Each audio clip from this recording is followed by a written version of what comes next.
سر جو آپ نے سیلاب کا کچھ تخمینہ دیا تھا کہ کوئی 10 ارب ڈالر کے قریب ہے ہمارے نقصانات کا، کچھ آپ نے اپڈیٹ کیا ہے ان فگرز کو؟ کتنا ہمارا نقصان کا تخمینہ کیا ہے؟ دیکھیے ندیم بھائی، دو تین طریقے سے نقصان کا تخمینہ لگایا جائے گا۔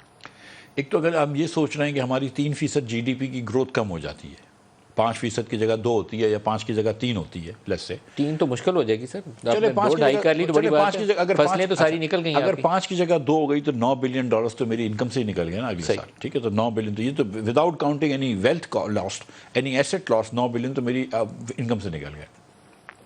اب اگر پورے میرے سندھ کا جو ہے وہ کاٹن کا کراپ ختم ہو گیا، ہاف میرا انین کا کراپ ختم ہو گیا، شاید میرے خیال سے اس سے بھی زیادہ ہو گیا، چلیز کا کراپ ختم ہو گیا، 20% شوگر کین کا کراپ ختم ہو گیا، ٹھیک، رائس کے اندر افیکٹ آیا ہے، فیصلہ کے پی میں بھی آیا ہے، پنجاب میں تھوڑا سا آیا ہے لیکن بہت کم ہے۔ اچھا، life stock 1 million heads of life stock, مطلب کیٹل اور لیم اینڈ شیپ اینڈ گوٹس وغیرہ، ٹھیک ہے۔ اس کے بعد کہتے ہیں کہ 30 لاکھ کچے مکان ٹوٹ گئے، کوئی کہتا ہے 10 لاکھ مکان ٹوٹ گئے۔ اب اگر 10 لاکھ مکان ٹوٹ گئے سر، 5 لاکھ روپے کا ایک مکان ہو تو 500 ارب روپے ہیں، مطلب تینوں سو آئی مین۔ اس کے بعد 3000 سے 5000 میٹل کلومیٹر لمبے میٹل روڈ ڈیمیج ہوئے ہیں، 100-150 سے زیادہ بریجز آپ کے تباہ ہو گئے ہیں، ریلوے لائن کراچی سے سندھ سکھر تک تقریباً ڈسٹروائے ہو گئی ہے سندھ کے اندر۔ بہت جگہوں پہ ریلوے لائن یوں کھڑی ہے، نیچے سے بند نکل گیا ہے، وہ لٹک رہی ہے، اس پہ کتنا خرچہ آئے گا؟ مطلب so I mean it's very difficult to measure this. جب پانی سندھ سے ریسیڈ ہوگا نا، تب ہم کو پتہ چلے گا ایگزیکٹلی کہ کیا خرچہ آیا ہے، کیا نقصان ہوا ہے، کتنی بلڈنگیں جو اسکول ہیں، پکی عمارتیں ہیں جو گاؤں گوٹ کے اندر، وہ کتنی ٹوٹی ہیں۔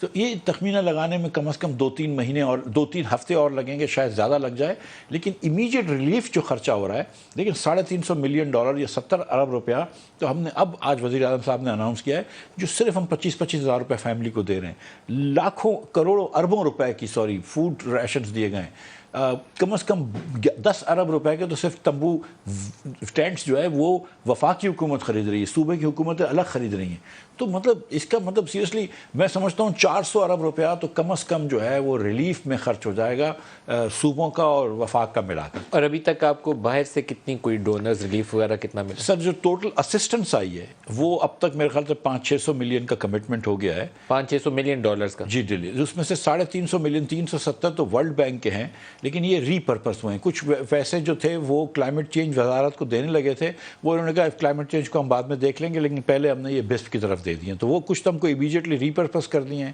یو این کی فلیش اپیل ہے $140 ملین کی، لیکن ابھی تک میرے خیال سے وہ 40% ہی پوری ہوئی ہے۔ اس کے علاوہ یو ایس ایڈ نے $31 ملین کا $31.5 ملین کا کہا ہے، دیٹس ویری جنرس۔ چین نے 400 ملین RMB کی سامان ابھی تک بھیجنے کا کہہ دیا ہے، 100 ملین کا بھیج دیا ہے، $60 ملین، دیٹس اسپیشلی جنرس۔ اس کے علاوہ اب میں UAE نے کچھ جہاز بھیجے ہیں، کچھ کنٹینرز بڑے بھیج رہے ہیں، کافی جنراسٹی کے ساتھ بھیج رہے ہیں۔ سعودی عرب اور قطر بھی کر رہے ہیں، ازبیکستان نے بھی کچھ پیسے دیے، جاپان نے بھی کچھ دیا، آسٹریلیا نے بھی کچھ دیا، UK نے 15 ملین پاؤنڈ دیے، اور مجھے یہاں پہ مینشن کرنا چاہیے کہ آغا خان فاؤنڈیشن نے $10 ملین دیے۔